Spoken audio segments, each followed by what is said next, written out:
नमस्कार, मी अतुल ठाणे लाईव्हमध्ये आपल्या सर्वांचं स्वागत करतो।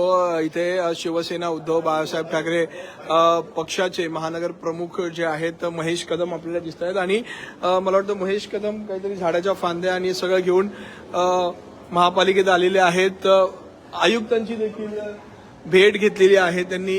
याच परिस्थितीमध्ये आपल्या सगळ्यांना माहिती आहे की ठाण्यामध्ये पाऊस जो आहे तो जोरदार सुरू आहे आणि या पावसात शेकडो झाडं जी आहेत ती पडलेली आहेत। त्यामुळे एक अनोख्या प्रकारचं आंदोलन जे आहे ते महेश कदम यांनी केलेलं आहे। महेश कदम यांच्याशी आपण बोलणार आहोत आणि नक्की काय आयुक्तांनी त्यांना सांगितलेलं आहे, आयुक्तांची भेट त्यांनी घेतलेली आहे, काय बोलले ते आपण बोलणार आहोत त्यांच्याशी।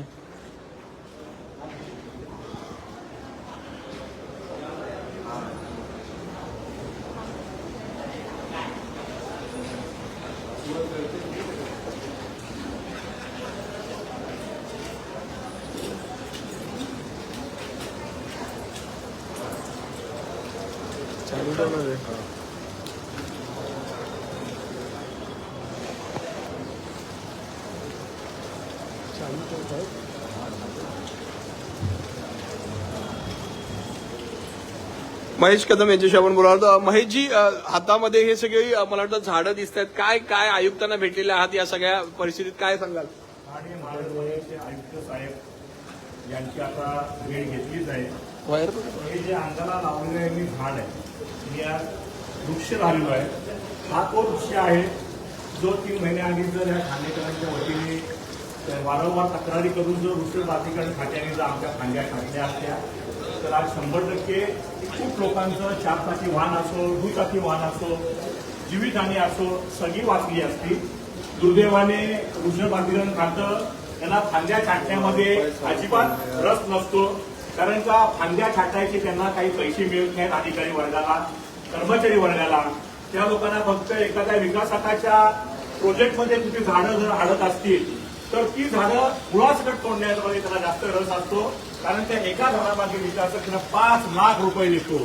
सगळ्या ठाणे महापालिकेमधले सगळ्या भ्रष्ट खातं जे आहे ते वृक्ष प्राधिकरण खातं आहे आणि या वृक्ष प्राधिकरण खात्यातील संबंधित सर्व अधिकाऱ्यांना निलंबित करण्याची मागणी शिवसेना उद्धव बाळासाहेब ठाकरे ठाणे जिल्हा शाखेतर्फे आम्ही आता आयुक्त साहेबांना केलेली आहे। बघा, हे ठाण्याच्या धर्तीवरती या ठाणेकरांच्या वतीने मी आज पुन्हा सांगतोय, जर तुम्ही वृक्षाच्या फांद्याची छाटणी करू शकला नाहीत तर शिवसेना उद्धव बाळासाहेब ठाकरे पक्ष पुन्हा एकदा तीव्र आंदोलन छेडणार आहे। आता आयुक्त साहेबांनी आम्हाला ग्वाही दिलेली आहे की मी लवकर संबंधित अधिकाऱ्यांवर कारवाई करणार आहे। बघूया त्यांची कारवाई काय असणार आहे। ज्या अधिकाऱ्यांना वृक्षाच्या फांद्या छाटण्यामध्ये रस नाही असे निष्काळजी अधिकारी आणि पैसे खाणारे अधिकारी या महापालिकेत गरज नाही, नाहीतर या अधिकाऱ्यांना आम्ही भविष्यात काळ फासणार आहे आणि लोकांवर हे आंदोलन आम्ही तीव्र करणार आहे। महेशजी, मला वाटतं आताशी 4 दिवस झालेले आहेत, पाऊस जोरदार पडतोय। या वृक्ष प्राधिकरण हे जे खातं आहे त्याच्यामध्ये गेली अनेक वर्षे तेच अधिकारी आहेत, त्यांना अजूनपर्यंत ठाणे महानगरपालिका कळली नाहीये का?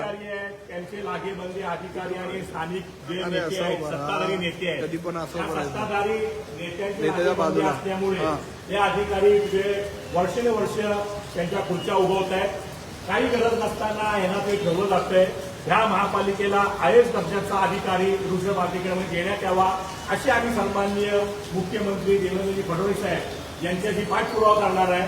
मला एक गोष्टीचं खेद वाटतोय की कालच इकडच्या स्थानिक नगरसेविका सत्ताधारी पक्षातल्या स्थानिक नगरसेविका माधुरीताई बेटांगे यांनी काय व्हिडिओ टाकली होती फेसबुकवरती, सोशल मीडियावरती, की त्यांनी 3-3 महिने त्यांनी नगरसेविका सत्ताधारी पक्षातली त्यांनी 3-3 महिने वृक्ष प्राधिकरणाच्या खात्याला विभागाला पाठपुरावा केला, पत्रव्यवहार केला की टेकडी बंगला परिसरात काही अनाधिक म्हणजे जास्त टेन्शन म्हणजे जास्त वाटतंय की ह्या धोकादायक या फांद्या आहेत त्या फांद्या छाटाव्या किंवा झाडाच्या फांद्याने छाटण्याचा प्रयत्न करावा जेणेकरून जीवितहानी आणि कुठलं काही हानी होणार नाही।